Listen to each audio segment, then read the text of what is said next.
Ground کر دیا گیا ہے، باقی جو ہیں اس کے اوپر تحقیق جاری ہے۔ تو اگین وہی بات ہے کہ اگر سمجھداری کے ساتھ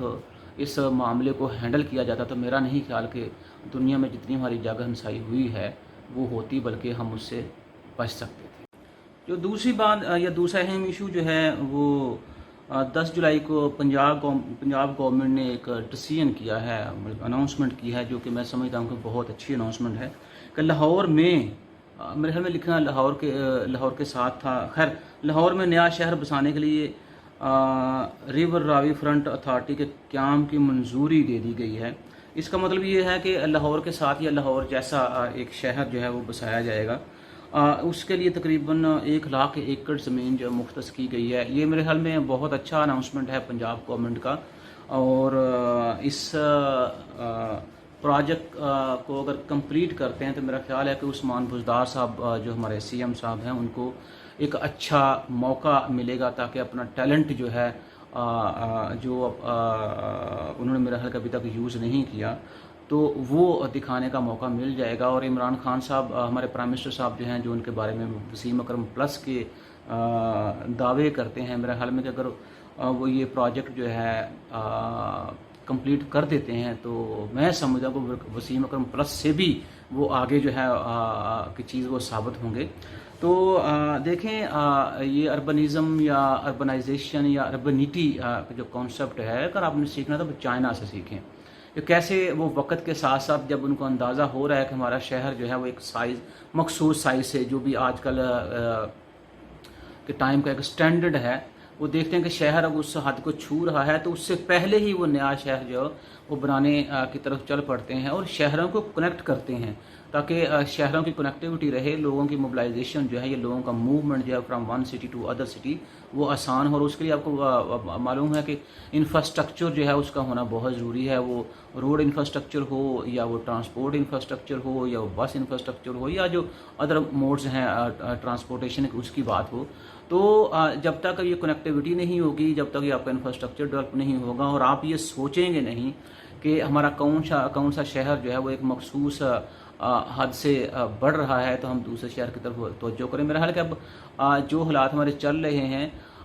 اس میں تقریباً ہر شہر کے ساتھ ہمیں ایک نیا شہر بسانے کی ضرورت ہے تاکہ بڑے بڑے شہر جیسے کراچی ہے، لاہور ہے، اسلام آباد ہے، فیصل آباد ہے، یہ گوجرانوالہ یا اور سٹی جو ہیں انہیں کے اوپر جو پریشر بڑھ رہا ہے جس کی وجہ سے اور بہت سارے سوشل ایول جو ہیں وہ جنم لے رہی ہیں، تو ان کے اوپر قابو پانے کے لیے بہتر ہے کہ ہم شہروں کے ساتھ نئے شہر جو ہیں وہ بسانا شروع کریں اور شہروں کو کنیکٹ کریں آپس میں۔ اس کے بعد جو بات ہو رہی ہے کہ وزیر اعظم صاحب نے بجلی کے بحران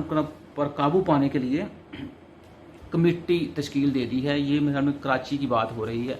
تو کراچی والوں کے ساتھ جو میری ایک ہمدردی ہے وہ یہ کہ وہ یہ مت سمجھیں کہ خالی لوڈ شیڈنگ جو ہے وہ ایک علیحدہ بات ہے کہ وہ انسکیجولڈ لوڈ شیڈنگ جو ہے کراچی والے برداشت کر رہے ہیں، بلکہ یہاں میرے گاؤں میں یا گوجرانوالہ سیالکوٹ ہر جگہ جو ہے الیکٹرسٹی لوڈ شیڈنگ جو ہے وہ ہر بندہ اس کا سامنا کر رہا ہے۔ تو اس معاملے میں ہم آپ کا درد سمجھ سکتے ہیں کہ آپ کس اذیت سے گزر رہے ہیں، کیونکہ وہ سیم کنڈیشن یا سیم فیلنگ جو ہے ہم بھی یہاں پہ فیل کر رہے ہیں کہ جب لائٹ جو ہے یہاں پہ بند ہو جاتی ہے اور یہاں پہ بھی انسکیجولڈ ہے، کوئی اس کی ٹائمنگ نہیں ہے، جب ان کا دل کرتا ہے وہ لوڈ شیڈنگ کر دیتے ہیں۔ اور میں حیران ہوں کہ ابھی بھی اس گورنمنٹ کے اندر بھی حالانکہ پیچھے 2 سال بڑا آرام رہا تھا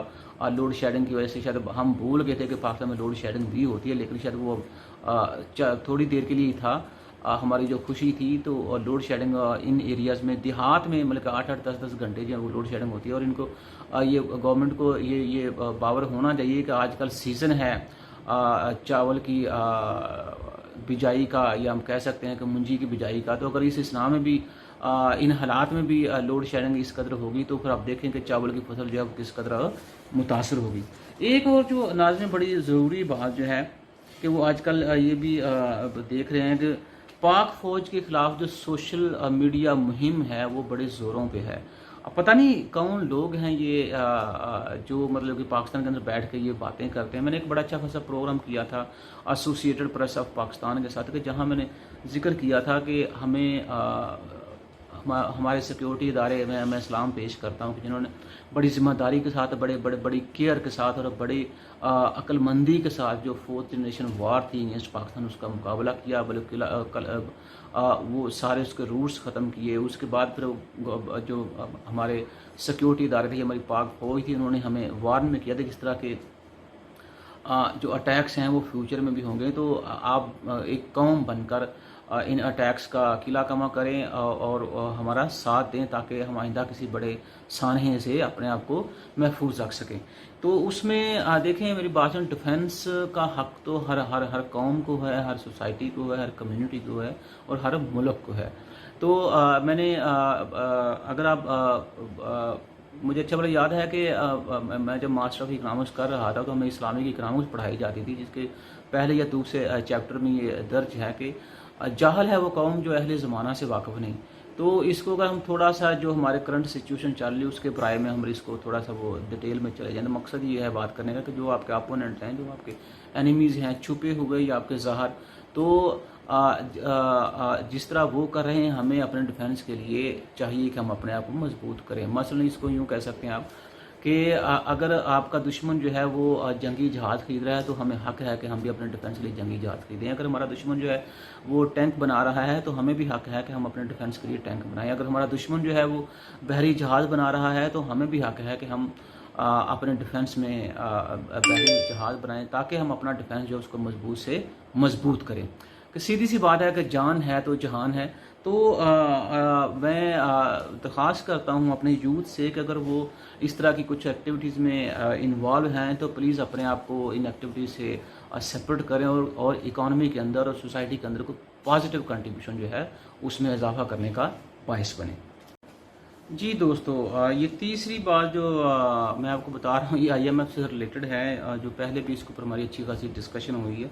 کہ IMF جب بھی کسی ملک کو قرضہ دیتی ہے تو اس کی کنڈیشنز جو ہوتی ہیں اس کے ساتھ اٹیچ ہوتی ہیں. اب یہ ہمیں دیکھنا ہے کہ ہم ان کنڈیشنز کے اندر رہتے ہوئے اپنے اکانومی کو کس طرح سے امپروو کر سکتے ہیں، اکانومی کی پرفارمنس جو ہے اس کو، یا ہم کس طرح سے ان کنڈیشنز کو مد رکھتے ہوئے اپنے ملک کو جو رائٹ پاتھ ہے اس کے اوپر لے کے آ سکتے ہیں. تو اس میں دیکھیں جو سب سے پہلی بات جو IMF نے، بلکہ اس سے پہلے کئی باتیں ہو چکی ہیں کہ IMF سے قرض کے لیے بجلی 14% مہنگی اور سبسڈی ختم کرنے کا فیصلہ. اس کا مطلب یہ ہے کہ جو پہلے سبسڈی آپ کو ملی تھی کہ اس میں لکھا یہ گیا ہے کہ جو پہلے سبسڈی تھی آپ کو 300 یونٹس تک وہ اس کو ختم کر کے یا ریڈیوس کر کے 50 یونٹ تک لے کے آ گئے. مطلب 50 یونٹ تک اگر آپ استعمال کریں گے تو اس کے اوپر آپ کو سبسڈی دی جائے گی کم قیمتوں کی فارم میں، یا کوئی ٹیکس ریڈکشن کی فارم میں، یا کوئی ٹیکس ڈکلائن کی فارم میں. اس سے اگر آپ 50 سے اوپر اگر آپ کی بجلی چلی جاتی تھی اس کو لے کر آپ کو یہ ساری سبسڈی جو ہے ختم ہو جائیں گی. مجھے بتائیں گے کہ 50 یونٹ جو ہے آپ اس کو یہاں تک ڈکلائن کرنے میں یا 50 یونٹ تک سبسڈی دینے میں کون سا پاپولیشن کا سیگمنٹ ہے جس کو آپ فائدہ دینے کی کوشش کر رہے ہیں. 300 یونٹ یا 250 200 یونٹ جو عام گھر کے اندر جو استعمال ہو جاتے ہیں. تو اس کا مطلب یہ ہے کہ ہم کو وہ ایک جو نعرہ تھا یا آپ کا ایک ویژن تھا کہ ہم یہ جو اسلامی ریاست ہے اس میں عوام جو ہے اس کی ویلفیئر کو مدنظر رکھا گیا ہے. اور اکثر یہ میں بیانات جو ہیں ہمارے منسٹرز کے وہ سنتا ہوں کہ ہماری گورنمنٹ جو ہے اس کے اندر کوشش کی جا رہی ہے کہ عام آدمی کو فائدہ جو ہے جتنا زیادہ سے زیادہ ہو سکتا ہے وہ پہنچایا جائے. تو مجھے بتا دیں کہ اگر آپ 14% بجلی مہنگی کریں گے تو اس سے انفلیشن جو ہے وہ کس قدر اس میں اضافہ ہوگا. تو یہ کون سا عام آدمی ہے کہ جس کی ویلفیئر کا آپ خیال کر رہے ہیں. بجلی اگر آپ کی مہنگی ہوتی ہے تو سیدھی سی بات ہے کہ اگر ہم پروڈکشن سائڈ کی بات کریں تو آپ کی کاسٹ آف پروڈکشن میں اضافہ ہوگا جس سے کنزیومر آئٹم جو ان کی پرائسز میں اضافہ ہوگا. وہ ایک علیحدہ بات ہے کہ وہ کنزیومر آئٹم جو ہے وہ پچھلے چند مہینوں سے آل دو اکانومی کے اندر لاک ڈاؤن تھا لیکن اس کے باوجود مس مینجمنٹ کی وجہ سے انفلیشن آپ کا ڈیلی بڑھتا جا رہا ہے. کمی کی ابھی تک جو صورتحال وہ نظر ہمیں نہیں آ رہی. تو اگر آپ اس سلسلہ میں جیسے تیل کی قیمتیں بھی ہم نے 25 روپے پر لیٹر بڑھا دی، اس سے بھی انفلیشن جو ہے وہ آپ کا شوٹ کرے گا. ساتھ میں آپ بجلی کی قیمتوں میں بھی اضافہ کریں تو اس سے بھی انفلیشن بڑھے گا. تو اس کا مطلب یہ ہے کہ یہی ویلفیئر تھا جس کا ہم سے وعدہ کیا گیا تھا، یا سمجھتے ہیں کہ ایک دم سے جہاں سے آپ کو اسپیس ملتی جا رہی ہے چیزوں کی قیمتوں میں اضافہ کرتے جائیں تو اس سے لوگوں کی ویلفیئر میں اضافہ ہوگا، کبھی بھی میرا خیال ہے کہ پاسبل نہیں ہوگا۔ اس کے بعد ابھی یہ گلوبل اکنامک کنڈیشنز نے سروے کیا جس کے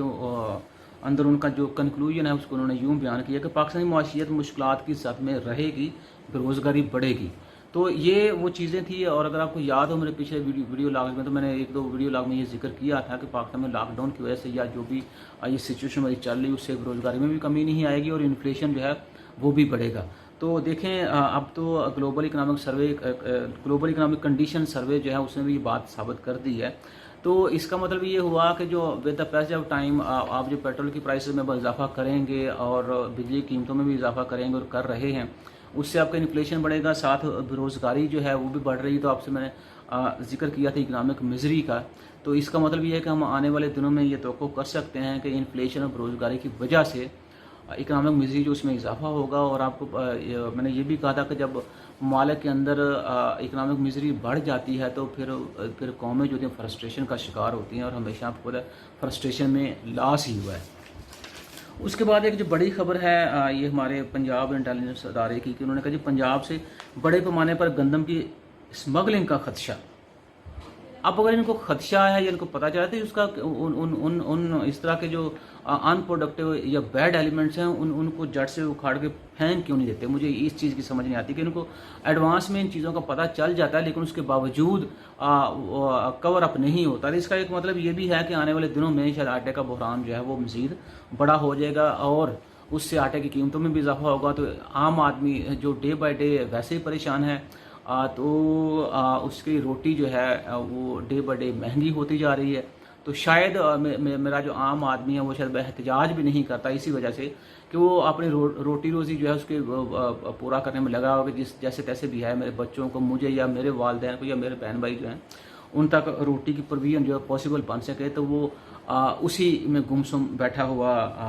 اپنا روٹی روزی کا انتظام کر رہا ہے۔ شاید ہو سکتا ہے وہ تبدیلی جو ہے جس کے اس نے خواب دیکھے تو وہ تبدیلی کے ثمر جو ہے وہ سمیٹ رہا ہے اور خوش ہو رہا ہے کہ اب کبھی آٹا مہنگا، کبھی بجلی مہنگی، کبھی پیٹرول مہنگا، کبھی کپڑا مہنگا، کبھی چینی مہنگی۔ تو شاید وہ دیکھ رہا ہے کہ ابھی اور کتنی چیزیں ہیں جو مہنگی ہو رہی ہیں، اس لیے اس وجہ سے